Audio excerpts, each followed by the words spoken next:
On va commencer à utiliser les collections dans Wix.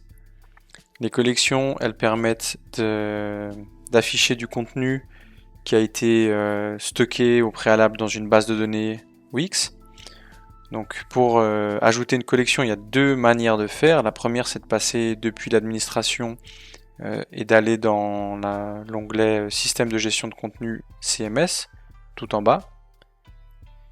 Et la deuxième possibilité, c'est depuis l'éditeur d'aller dans la barre d'outils, aussi dans l'avant-dernière tuile sous CMS. Donc là, on peut commencer à créer une collection. Avant ça, on va vite regarder une petite vidéo explicative pour mieux comprendre un peu à quoi ça va nous servir.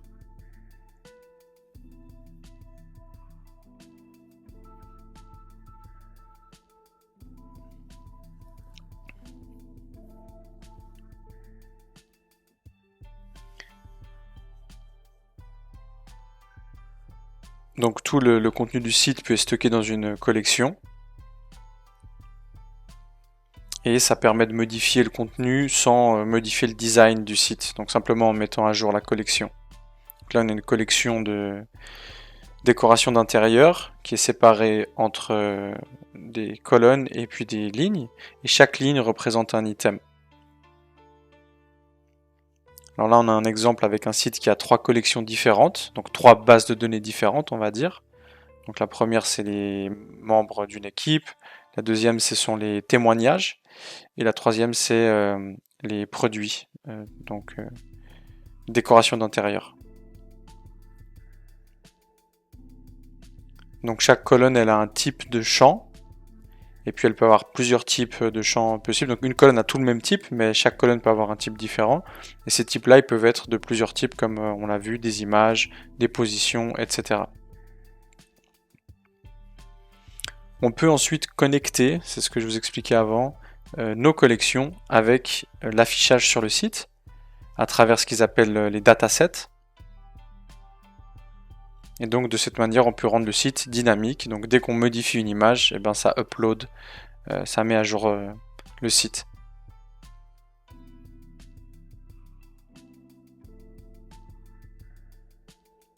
Là voilà, on rajoute un article par exemple, et ben il est directement updaté, donc mis à jour.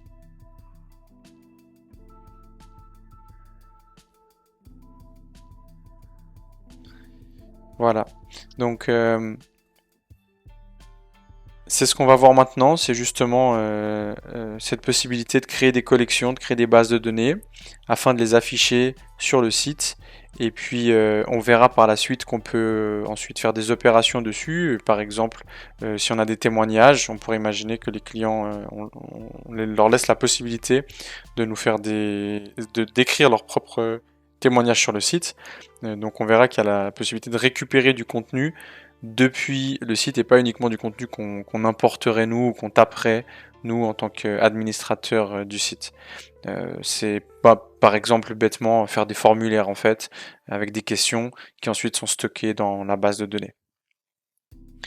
Ce qu'on va faire là, même si c'était pas vraiment le thème à la base du site, on va faire une petite base de données de films. Pourquoi? Parce que j'ai un fichier CSV qui est assez cool parce qu'il a pas mal de données dedans. Et il y a aussi les images, les vignettes des films. Voilà. Donc sous Google Sheet, on a ce fichier là. Ici, on a nos en-têtes tout en haut. Donc le titre des films, l'année, la durée, etc.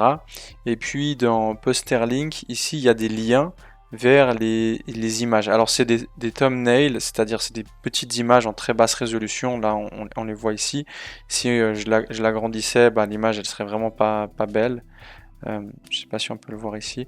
Mais ça nous permettra déjà d'avoir quelque chose d'un peu plus visuellement un peu plus attractif que juste du texte, des membres d'une équipe par exemple.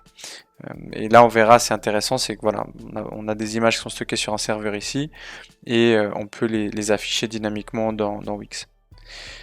Donc ce fichier là, eh bien on va l'exporter, hein. On va le télécharger en CSV.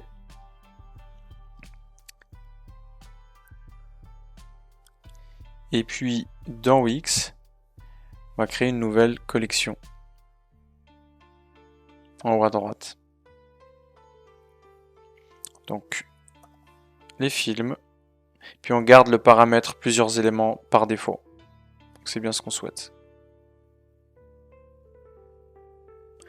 On a notre base de données, notre table qui est créée. Et puis il y a un champ par défaut qui s'appelle title. Et donc ce champ par défaut, c'est à nous de choisir ce qu'on souhaiterait mettre dedans. Bien, on pourrait tout à fait imaginer avoir le titre du film. Et puis on va venir uploader les données à travers un CSV. On pourrait tout à fait les entrer à la main, hein, et puis venir écrire nos données ici, ajouter une photo, etc. Rajouter combien de lignes on souhaite dans notre fichier à la main. Mais on va automatiser ça à l'aide des CSV. Je vais revenir, importer. Et c'est dans Download. J'étais pas au bon endroit, c'est pour ça. Voilà. Donc là, j'ai bien ma base de données. Avec tous les champs sur la gauche, on peut passer d'un champ à l'autre comme ça. On peut dire lesquels on souhaite garder, lesquels on ne souhaite pas garder. Et puis, lui, on doit lui vérifier que le matching est correct. Donc, il va essayer de repérer par rapport au nom de la colonne. Est-ce que ça matche bien avec un titre de colonne dans la base de données Wix? Et nous, c'est bien donc un champ existant. On ne veut pas créer un nouveau champ. Et donc c'est vrai qu'on aurait pu, maintenant que je vois ça, on aurait pu créer des nouveaux champs. Donc on peut partir d'une base de données en partant de 0. Et c'est vrai que ça pourrait être beaucoup plus pratique. Bon, on va rester là-dessus pour l'instant, mais voilà. Parce qu'on pourrait dire donc à chaque fois que ce sont des nouveaux champs. Ce serait idéal. Allez, je vais le faire comme ça. On va en créer une nouvelle. Donc je reviens en arrière. Je vais l'appeler film 2.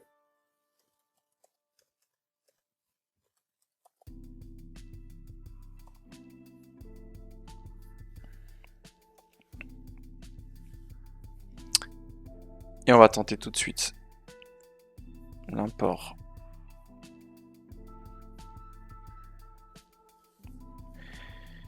Et puis, donc nous on va garder le poster, le thumbnail, là. Alors le thumbnail on le veut pas.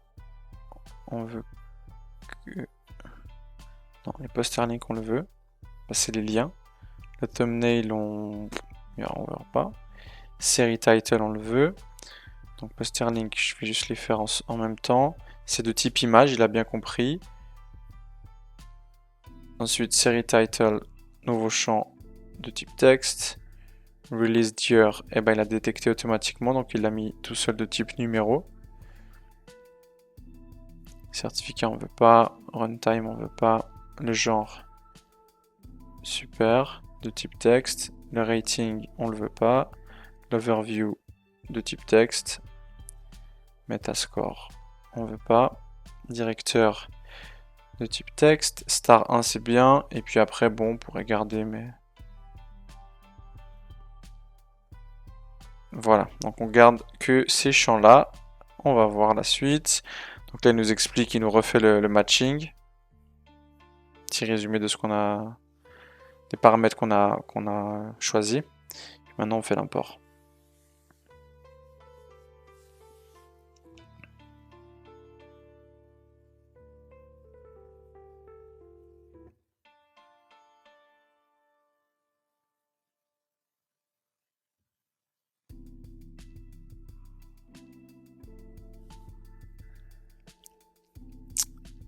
Ok, donc on a bien notre base de données qui a été créée. Et puis on a nos images, donc il a fait le lien à travers les, liens en fait des images, il a réussi à les afficher. On peut maintenant aller sur le site pour passer aux collections. Donc on a nos bases de données, maintenant on va ajouter une collection et puis ensuite on va lier les deux avec ce qu'ils appellent un dataset. Des collections, comment on les ajoute? Alors il faut passer par ajouter des éléments. Et puis on a des répéteurs.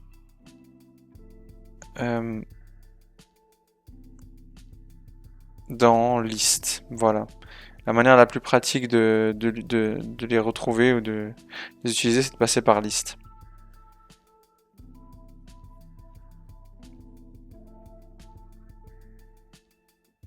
Ouais, c'est ça. Donc ici, vous allez choisir le design qui vous plaît le plus. Et moi, je vais prendre... Donc si je pense c'est des films, bon, celle-ci, elle pourrait être pas mal. Mais on va prendre un truc un peu plus fun.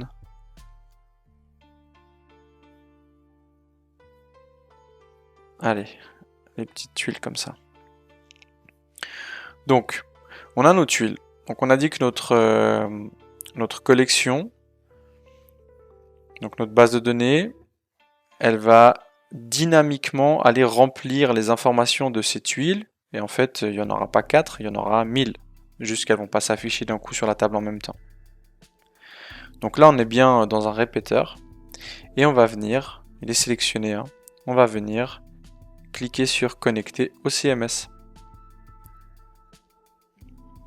Donc là, on va pas créer un dataset. Oui, pardon, on va créer le dataset. On a la base de données, mais on n'a pas encore le dataset. C'est lui qui fait la connexion entre les deux. Et donc là, on choisit la collection film 2. Et bon, là, on pourrait renommer ça. Et on crée le dataset. Super. Maintenant, on peut voir qu'il y a tous les éléments ici. Il y a tous les éléments qui sont de la base de données, de la carte, pardon, qui est affichée ici, qui apparaissent sur la connexion. Et puis on peut venir leur dire avec quoi ils sont connectés. C'est la même chose que si on venait cliquer dessus, là, sur dessert, et dire connecté au CMS. Hein, c'est la même chose. Ça, jusque là, maintenant, je dis uniquement pour le texte dessert. Là, qu'est-ce que je souhaiterais afficher? Eh bien, je vais mettre on va mettre les genres, là, par exemple, en haut. Donc, je vais venir ici dire que je veux... Ouais, quoique... Non, allez, on va mettre le genre. Super. Donc voilà, on voit déjà ici qu'il est venu récupérer le premier champ Drama History War. Ensuite, je vais passer... Alors l'autre méthode, donc ça va peut-être un peu plus vite, c'est de sélectionner tout le répéteur, hein, pas un seul élément d'une tuile, mais tout le répéteur, de passer par la connexion. Et là, comme je vous le disais, vous avez tous vos champs un par un. Le premier, c'est celui qu'on vient de faire. Le deuxième, il le met en surbrillance, hein, d'ailleurs, sur la tuile. Donc là, on va mettre le titre. Donc le titre, c'est Series Title. Ok. Ensuite, ça, bien, je vais mettre le Overview, parce que c'est la petite partie en bas. Pour ça que j'ai choisi ces tuiles-là. On voit que dynamiquement, ça commence à se remplir. Le bouton, on va y réfléchir. L'image, bien entendu.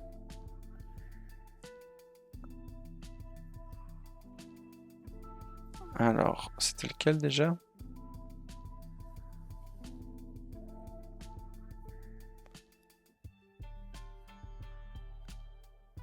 Updated starting. C'est bizarre qu'il ne... Ah, et nous laisse pas le sélectionner. Pourtant, c'est bien une image.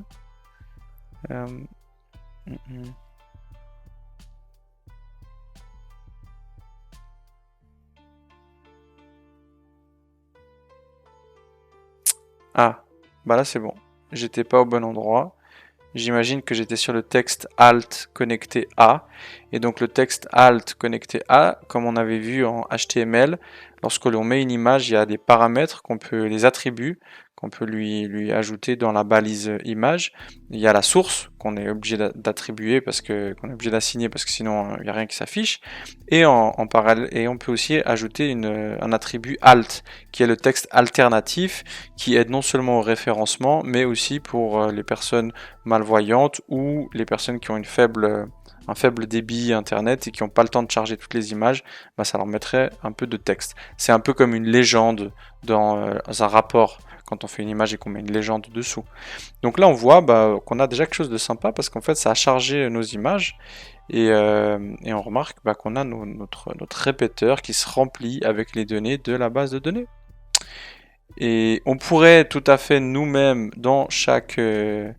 dans la première tuile, rajouter quelque chose, un élément. Hein. Si là je veux rajouter du texte,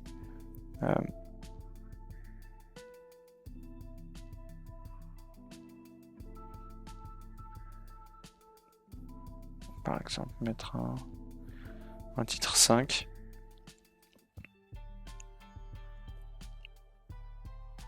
Non, c'est peut-être un peu gros, c'est pas très joli, mais c'est pas grave. Et lui, je vais mettre la date.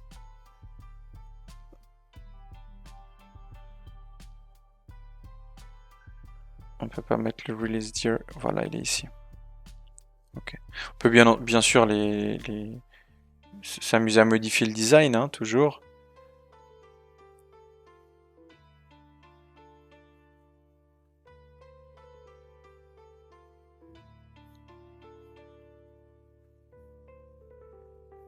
Voilà.